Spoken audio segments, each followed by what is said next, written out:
السلام علیکم ورحمۃ اللہ وبرکاتہ۔ کیسے ہو پیارے پیارے ننے منے ہنستے مسکراتے نمازی بچوں؟ یقیناً اللہ تعالیٰ کے فضل و کرم سے ٹھیک ہوں گے۔ آج کی کہانی مزاحیہ ہے لیکن بہت سبق آموز ہے، یقیناً آپ کو پسند آئے گی۔ آج کی کہانی کا عنوان ہے بیچارہ بستہ۔ استاد کلاس میں داخل ہوئے، طلبہ کو حکم دیا کتابیں کھول کر اپنے سامنے رکھو۔ نعیم نے اپنا بستہ کھولا، کتاب تلاش کر رہا تھا لیکن کتاب نہیں مل رہی تھی۔ اب کیا کرے، کتاب کہاں گئی؟ اب سب طلبہ کے سامنے استاد صاحب سزا دیں گے، اسی سوچ میں کتاب تلاش کر رہا تھا کہ اچانک بستے میں رکھے ہوئے جوتے ہاتھ میں آ گئے۔ یہ کیا، کس نے رکھے؟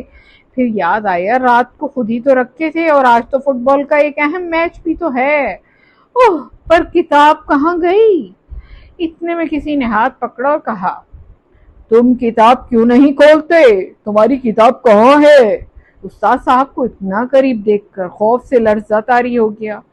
بستے میں کتاب رکھنا بھول گیا تھا، نعیم نے جواب دیا۔ استاد نے کہا، اس مرتبہ تمہیں معاف کرتا ہوں، لیکن وعدہ کرو آئندہ ایسا نہیں کرو گے۔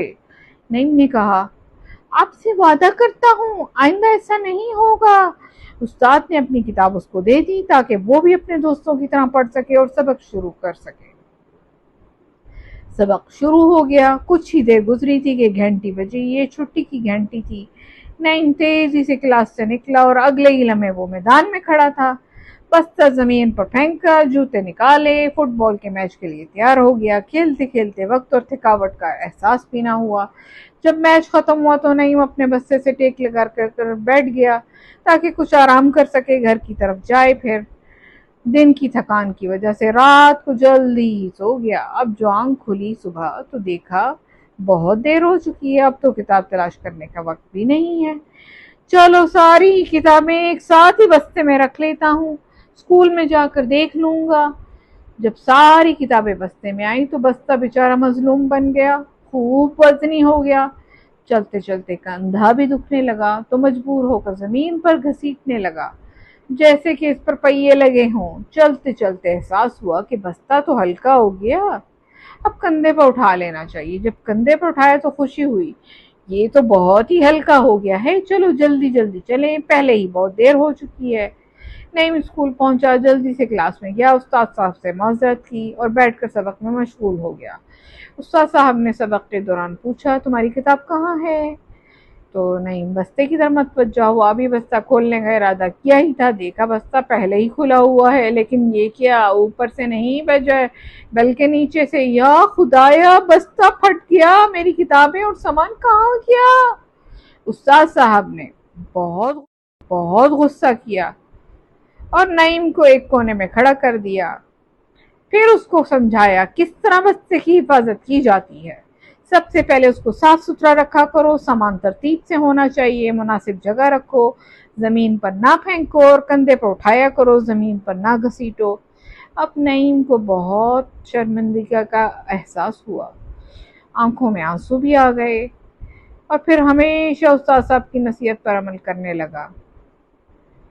تو پیارے بچوں، ہمارے امی ابو ہمیں ڈھیر ساری چیزیں اس لیے تھوڑی دلاتے ہیں کہ ہم ان چیزوں کا ستیہ ناش کرتے ہیں۔